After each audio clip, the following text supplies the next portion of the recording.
आज हम श्रीमद् भगवद गीता के तृतीय अध्याय के 8वें श्लोक पर विचार करते हैं।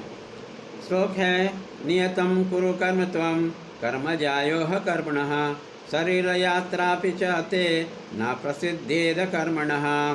तो शास्त्र विहित कर्म कर, क्योंकि कर्म न करने की अपेक्षा कर्म करना श्रेष्ठ है तथा कर्म न करने से तेरा शरीर का निर्वाह सिद्ध नहीं होगा।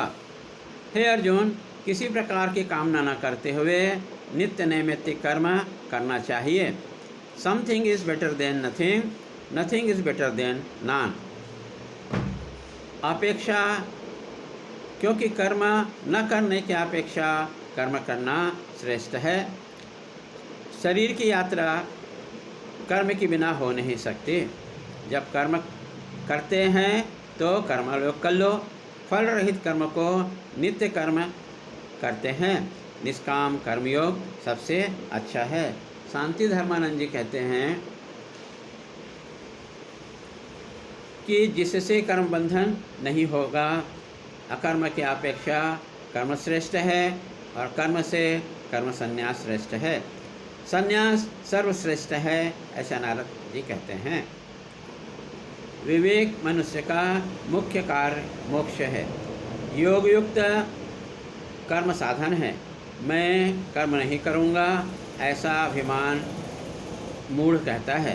संन्यास का खंडन नहीं किया जा रहा है, लेकिन पाखंडों से गृहस्थी अच्छा है जो कर्म करता है, जो परमेश्वर की आराधना को कर्म समझता है, यद्यपि कर्म बंधन का कारण है। विद्वत संन्यास और विधिवत संन्यास दो संन्यास हैं। इसके अलग पाखंड संन्यास है जो आत्म तत्व को नहीं जानते हैं। ब्रह्म ज्ञान को न जानते हुए संन्यास लेते हैं।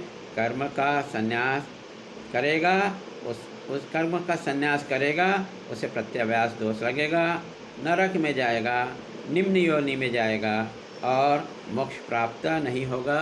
ये 4 दोष हैं। भंडारा खाने वाले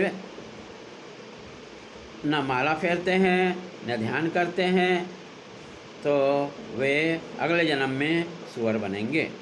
इसलिए नित्य नैमित्तिक कर्म करो और काम्य निषिद्ध कर्म को त्यागो। इस लोक में जिंदा रहने के लिए कर्म करना पड़ेगा।